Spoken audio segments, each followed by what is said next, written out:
इसी खबर पर ज्यादा जानकारी के साथ पटना से संवाददाता सुरजीत हमारे साथ जुड़ चुके हैं। सुरजीत, अब दूसरे फेज की वोटिंग के लिए यहां पर चुनाव प्रचार का जो दौर है वो शुरू हो चुका है। आज तमाम बड़े चेहरों की तरफ से तमाम जनसभाएं की जाएंगी, चुनावी रैलियां की जाएंगी, जनता से जन समर्थन जुटाने का प्रयास किया जाएगा। वादों और दावों का ये दौर एक बार फिर शुरू हो जाएगा। क्या कुछ तमाम जानकारी सुरजीत? जी प्रियंका, बिल्कुल पहले चरण का जो है बिहार में जी मतदान हो चुका है और दूसरे चरण के लिए बिहार में जो है चाहे गठबंधन हो या फिर एनडीए की जो है दोनों जी तरफ से मतदाताओं को लुभाने की प्रयास की जा रही है। और आज की बात करें तो आज बिहार में कई बड़े चेहरे ऐसे हैं जो यहाँ पे जनसभाओं को संबोधित करते हुए नजर आएंगे। आज अगर हम प्रधानमंत्री की बात करें तो प्रधानमंत्री आज जी बिहार में 2 जनसभाओं को संबोधित करेंगे और उसके बाद गृह मंत्री अमित शाह वो आज 4 रैलियों को यहाँ संबोधित करने वाले हैं। उसके अलावा जेपी नड्डा, उसके अलावा जो बीजेपी के स्टार प्रचारक हैं उसमें मनोज तिवारी, पवन सिंह, उनके अलावा यहाँ पे धर्मेंद्र प्रधान, सारे लोग जो है अब चूंकि दूसरे चरण का भी जो मतदान होना है उसके लिए चुनाव प्रचार में 2 से 3 दिन और शेष बचे हैं और वो इन 2-3 दिनों में जितना वो प्रयास कर सकते हैं अपनी जीत को सुनिश्चित करने के लिए वो हर तरह की कोशिशें यहाँ पे करते हुए नजर आ रहे हैं। जी जी बिल्कुल सुरजीत, क्योंकि तमाम प्रयास सभी दलों की तरफ से किए जा रहे हैं। एनडीए की बात करें, महागठबंधन की बात करें, तमाम कोशिशों का जो सिलसिला है वो जारी है। ऐसे में ये भी जानकारी सामने आ रही है कि पहले चरण में यहाँ पर पुराने रिकॉर्ड्स को तोड़ा गया है और भारी मात्रा में लोगों ने यहाँ पर वोट दर्ज करवाया है, अपना मतदान किया है, जिसमें महिलाओं की भी बड़ी भूमिका है। इसको लेकर क्या कुछ तमाम जानकारी सुरजीत?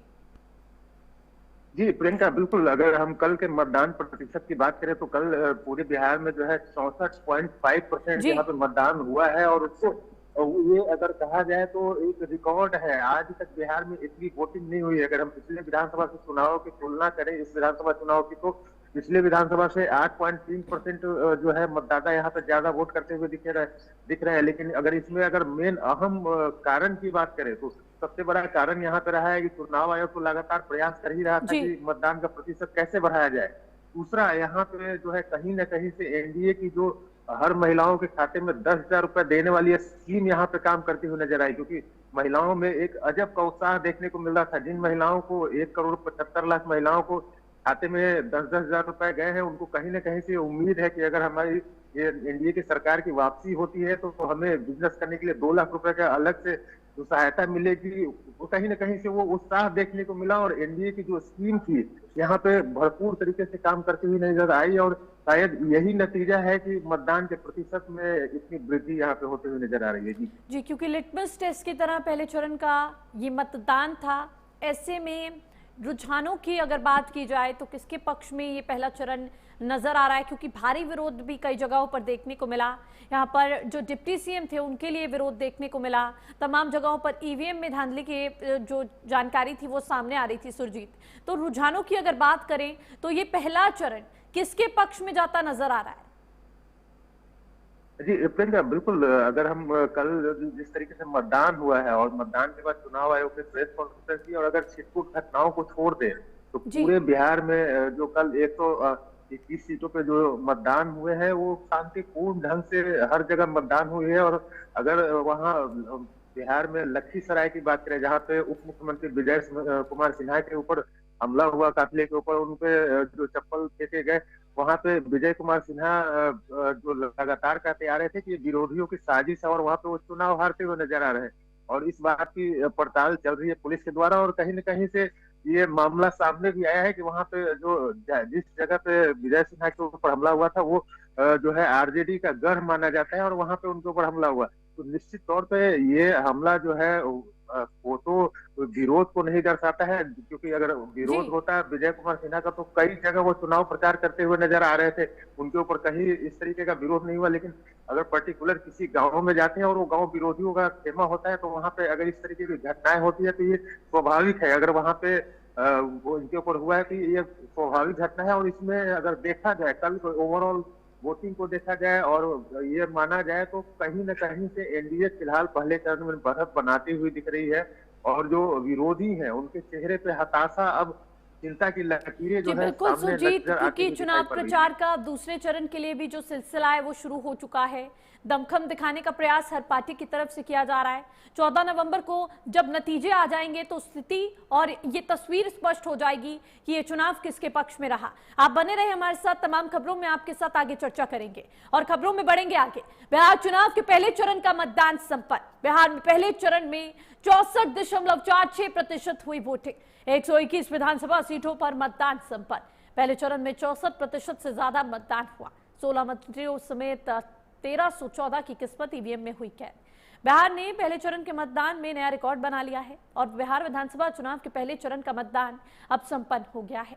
रिकॉर्ड वोटिंग इस चरण में दर्ज की गई। 18 जिलों के 121 विधानसभा सीटों पर यह मतदान हुआ, जो कि 64.46% दर्ज किया गया। इसी खबर पर ज्यादा जानकारी के साथ पटना से संवाददाता सुरजीत एक बार फिर हमारे साथ जुड़ चुके हैं। सुरजीत, पहले चरण का मतदान संपन्न हो चुका है। 64.46% इसमें वोटिंग दर्ज की गई है। इसमें सबसे ज्यादा भागीदारी किसकी देखने को मिली है और रुझानों की अगर बात करें तो किसके पक्ष में ये जो 64% वोटिंग हुई है, यहाँ पर किसके पक्ष में जाती नजर आ रही है? प्रियंका, मैंने पहले ही बताया कि इस कल जो विधानसभा चुनाव के लिए मतदान हुए उसमें बम्पर वोटिंग हुई है और बम्पर वोटिंग का सबसे बड़ा कारण रहा महिलाओं की भागीदारी। महिलाओं में कल जो जोश था वो देखने को मिला और इसका सबसे बड़ा कारण रहा कि इस बार एनडीए और नीतीश कुमार की सरकार ने तमाम जो बिहार की महिलाएं हैं जो रोजगार करना चाहती है और जीविका समूह से कहीं न कहीं से जुड़ी हुई है, उनके 1,75,00,000 महिलाओं के खाते में 10,000 रुपए दिया गया और वो एक समझ लीजिए मील का पत्थर यहाँ पे साबित हुआ है। और ऐसे भी अगर माना जाए तो जिस तरीके से 2005 में से लेके अब तक नीतीश कुमार की सरकार चल रही है, उस सरकार को चलाने और बनाने में महिलाओं का एक अहम रोल रहा है और उसी वोटरों को साधने के लिए यहाँ पे तेजस्वी लगातार प्रयास करते रहे कि महिला और युवा का वोट कैसे काटा जाए और उसके लिए उन्होंने कई तरह की योजनाएं भी बताई। माई बहन योजना लाया, तमाम तरह की योजनाएं से प्रलोभित करने की कोशिश की, लेकिन महिलाएं जो है कहीं दीगी नहीं और जो अपना दमखम के साथ यहाँ पे एनडीए को कल वोट किए। कई महिलाओं से भी बातचीत हुई और कई लोगों से भी बातचीत हुई। जी सुरजीत, क्योंकि बड़ा सवाल ये भी उठ रहा है, कई लोगों ने इसका बहिष्कार किया चुनाव का क्योंकि विकास से संतुष्ट नहीं थे। ऐसे में लोगों ने यहाँ पर मतदान नहीं किया। दूसरी तरफ बात की जाए, कई जगहों पर विवाद देखने को मिला। ईवीएम में यहाँ पर समस्याओं की बात विपक्ष की तरफ से कही जा रही थी कि बिजली कटौती की जा रही है, लोग ना पहुंचे। ऐसे में तो इसके बावजूद भी अगर 64% दर्ज किया गया है, पिछले सालों की तुलना में बात की जाए तो किस तरह से इन आंकड़ों को देखा जाए? बिल्कुल, कई जगह से ये शिकायतें आ रही थी विपक्षियों के द्वारा कि हम मतदान की जो गति है वो काफी धीमी गति से मतदान हो रहा है और कई जगह पे ईवीएम खराब होने की भी शिकायत है। लेकिन चुनाव आयोग की अगर हम बात करें तो बिहार में जो 45,341 जो मतदान केंद्र बनाए गए थे, सारे मतदान केंद्रों पे चुनाव आयोग की पैनी नजर थी। सारे जगहों पे वेबकास्टिंग की जा रही थी और कहीं से भी किसी प्रकार की कोई परेशानी होने के बाद तुरंत वहां जिला पदाधिकारी हो या फिर वहां के सुपरिटेंडेंट ऑफ पुलिस हो, उनको भेजा जा रहा था। और कहीं माना जाए तो चुनाव आयोग इस बार पूरे जो उसकी प्रतिबद्धता थी कि हाँ बिल्कुल स्वच्छ तरीके से चुनाव कराएंगे और किसी भी दल को कोई शिकायत का मौका नहीं देंगे। और उसमें चुनाव आयोग कहीं न कहीं से बिल्कुल अपनी परीक्षा पास करते हुए नजर आ रहा है और उन्होंने करके दिखाया।